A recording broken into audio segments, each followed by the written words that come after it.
maxay ku kala duwan yihiin Puntland iyo Jubbaland ii sheeg labadooda sharciga u ogolaanaya inay doorasho qaban qaabiyaan doorashada say u dhacday waa laga hadli karaa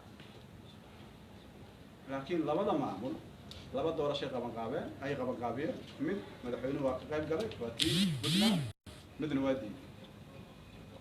su'aasha labaad waxa waaye xataa haddii dawladdu ay madmadow ka qabto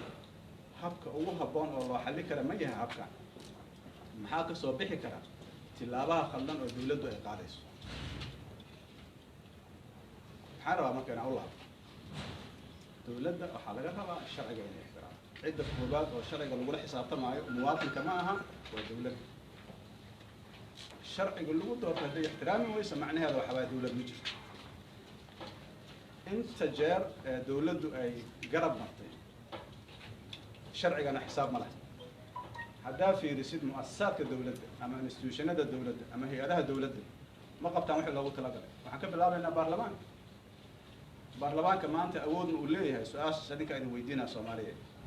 inuu intoo fadhiisto si dimuqraadi u shiro u doodo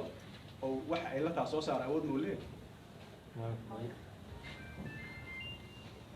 maya صح واحد اوكي waxaan rabnaa inaan sheegno maxaa cadayna arrintaas sheegay waxa cadaynaya gudoomiye Jawaari iyo dawladdu asqabtay in baarlamaanka la kontrolo darteeda Jawaari loo riday saas ma ogtiin ma ogtiin صح واحد haddana dawladda joogta ama baarlamaanka jooga looma ogola inay shiraan qaraaraad qaataan dawladda waa dawladda aan ka sugaynay inay noo qaban qaadayso doorashooyinka soo socda haddaysan ogolaa karin in Kismaayo la aado oo ama xaflad laga qayb galo ama loo safro aysan awood u lahayn inay safarkaas la timaado maxay awood u leedahay dawladdan si loogu aamini karaa mustaqbalka soo socda dastuurkii la rabay inay dhamaystiraan ma dhamaystirin hannaankii doorashooyinka meel u socda lama yaqaano amnigii maanta magaalada Muqdisho waa ogtay iyo dalka hore meesha uu joogo shalay waxaan haynaa xog ciidamada qaranka kamid ah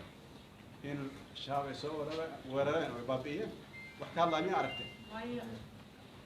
dawladda waxa laga rabaa inay ka shaqeyso waxay ahaayeen dastuurka inay ilaaliso nidaamka geedi socodka dawladnimadana ay hogaamiso iyadoo raacaysa sharci waxaa laga rabay amniga inuu sugo aniga waxaan aaminsanahay waa fashil waxaan u laabanaynaa dhaqaalaha maanta dalka waa aragteen meesha uu marayo magaalada dhan waa kala xiran tahay amni ma aha ganacsi xurana ma jiro soo dadkan yay u adeegayaan aan isweydiin cidday u adeegayaan yaa waayo shaabax kama qabtaan waxay maalin walba daba socdaan siyaasi war adiga siyaasiyaa tahay sharcigaa ku ogolaaday aan hogaamiso kan isla sharcigaasa wuxuu u ogolyahay inuu mucaarad ahaado afkaada xisbi ku dhiso haddaadan intaas fahmi karin waa khaldanta waxaa la socotay siyaasiyiinta ama axzaab ha noqdaan ama ha noqdaano madax maamul goboleed dhibaatooyinka dawladda ay ku hayso maamul goboleed maanta dawladda xiriir la leh oo xura ma jiro soo beente balcad waa kaas sheegay maamul goboleed xur ah oo go-aankiisa qaada kara oo dadkiisa matala oo qanacsan oo dawladda ay wada shaqeeyaan ma jiro Jubbaland isma hayaan Puntland isma hayaan galmudugna waxa ka socda wada ogna Hirshabelle waxa ka socda waa ogna baa iyo boqol wixii ka dhacda waa ogna marka yaa loo shaqeynaa dawladda iyo shaqeynaysa waxaan rabaa inaan idin xasuusiyo aniga waxaan ahaa qofka ugu badan oo lagu tuhmo dawladda inuu u jilcan yahay u dhow yahay mararka qaar leeyahay xataa heshiisa dhex mar ma aha sidaa aniga dawladda waxaan uga aamusnay turid aan u turaayo maxaa yeelay waqti ay iga soo galay saaxiibo qaali aan ku waayay kuwa ku dhaawacmay kuwa xoolahooda ku waayay yacni inay degdeg ama si khalada wax u halaabaan ma rabo marka aniga waxaan ku jiro dadka dhahaya dawladda 4 sano loo dhaafo okay 4 sano loo dhaafo haddaysan ba ogolaa karin waxyaabaha xorriyaadka asaasiga oo dadku ay leeyihiin doorasho annaga iyaga aan wada gelayno soo wada geli karnaa balishaa garoonka magaalada Muqdisho waxaan u malaynaa dhowr iyo 10 sano inuu xiraa markii maxkamaduhu furayeen sax wala la 15 sano dowladdii ku-meel gaarkaada aan hogaaminayay waxay ku guulaystay ugu yaraan terminaalka inuu noqdo meel laga soo degi garoonka intaas iga soo gashay haddii aniga la ogolaa waayo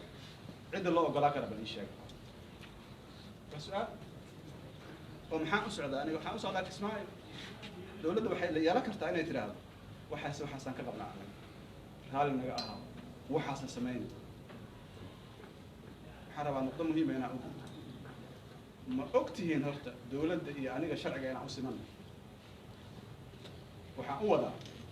dowladda iyo muwaadiniintu sharciga waa u siman yihiin sharci dowladda wuxuu siinaa sharciga awood iyo waajib anigana wuxuu siinaa awood iyo waajib ka muwaadin hadduu sharcigu ii ogol yahay Kismaayo inaan aado Kismaayo meel gaar ah waa Soomaaliya hadduu ii ogol yahay dowladdana waa ogol yahay garoonkaas haddii farmaajo uu ka bixi karo xaq u leeyahay anna waa ka bixi karo way ka maanta umarinaa hadduu sharciga ii diida asagana waa u diida macnaha waxaan rabaa inaan fahmo waxa la isku haya waa sharciga 4 sano madaxweynaha kama hadlaynaa taana waa ogolna laakiin muxuu sameynaa madaxweynaha dowladdiisa maxay ka shaqeynayaan waxay ka shaqeynayaan waxa sharcigu ogol yahay hadday ka leexdaan marka maxaa dhici kara dowladnimada inay burburto maxaa yeelay dalkan weli heshiisiin dhaba iyo wax la isku ogyahay oo adag oo dowladnimada Soomaaliya bays u noqda ma jiraan ogtii sida ku soo wadnay waxa lagu soo waday tanna fiiri wartanna fiiri hadday naqato anaa lay doortay oo waxaan rabaan sameynaya waxay furaysaa khad aan wanaagsaneyn dowladda marka waxaan rabaa inay ka jooga meesha ku socdo sharciga hareer maraysin ka joogta waxa laydinku ixtiraamayo waa sharci maxamed cabdullaahi farmaajo asagoo hoteelkan aan iga fogeyn degan aa madaxtooye lagu wareejiyey musaa beente maxaa loogu wareejiyey xoog maa loogu wareejiyey xasan sheekh isla hoteelkan asagoo deganaa lagu wareejiyey maxaa lagu wareejiyey sharcigii qofkii lagu doorta hadduu ixtiraami waad ixtiraamaysa wax malaa danna Soomaaliya kuma jirto hadday marka dowladdu waajibkeeda gara weysay ka gaabisay hadday sharcigii burburisay waxaan rabaa dadka Soomaaliyeed iyo dalkan ummado badan aan dhaqaale ku baxshay inaan la hadlo annaga waxaan u dagaalamaynay oon u tanaasulaynay waxay ahayd dowladnimada Soomaaliyeed noo muuqato maanta waxaan rabaa inaan ugu yeero dadka Soomaaliyeed iyo beesha caalamka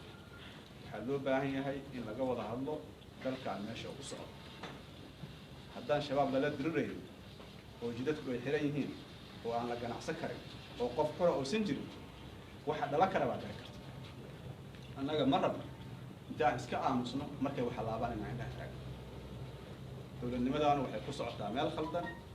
dadka Soomaaliyeed waxaa lagama maarmaana inay intay isu yimaadaan kala yeeshaan ani waxaa igu dhaca basiir waa waxaan ka tegi kara wax ka weyna hadlaysa waxaan arkaa dowladnimadii Soomaaliya rumaysaan arkaa si aysan taas u dhicin dadka Soomaaliyeed ee waxgaradka ay ugu horeeyaan axsaabta siyaasiga maamul goboleedyada aqoon-yahanada culamaa diinka dhalinyarada haweenka abwaanada cid walba oo waxgalaho Soomaaliya aniga waxaan qabaa loo istaago qaranka sida loo badbaadi lahaa maxaa yeelay sharci darradan si u socoto waxaan la maleysanaynaa dhici kara dadkaanu kulligooda baasaboor haystaan oo baxay meeshii rabaan ay aadaan carruurtooda ay aadaan dadka aan meelay aadaa lahayn waa dadkaan iyo dadka la mid waana dadkii loo soo shaqeeyey oo loo taagnaa danahooda in la fuliyo marka aad iyo aad u mahadsantihiin waxaan u maleynayaa warkaygu aad inuu cad yahay wax kalena ma aha waxaan rabaa inay warkayga caddaado dowladdu waxay ku socotaa hanaan khaldan oo keenaya dowladda inay ku kama aqbali karno maxamed cabdullaahi farmaajo asagoo boorsidiisa wato suudkiisa wata anaa magacaabo soo dalkan wax ka galay oo xusoos ma jiraan asagaa mustafiid ah asagaa ka faa'iidaysta xasan cali khayr waa sidoo kale annaga dalka waxbaa naga galay mana ogolno dariiqa uu ku socdo waa khaldan tahay waxaan leenahay stop meesha aad joogto ma dhaafi kartid Soomaalina isu timaado mahadsantihiin assalaamu calaykum waxaan u maleynayaa su'aal uma baahnidina marka waa in salaama الله يدين بركة أنت. سؤال أوبا هنا هاي وعلى المؤمن وجودك في السماء ما واحد سؤال إذا مجران ورا أنت ولا شيء واحد وكفل أنت من بركة برس أنا بديها جانس إن شاء الله. السلام عليكم.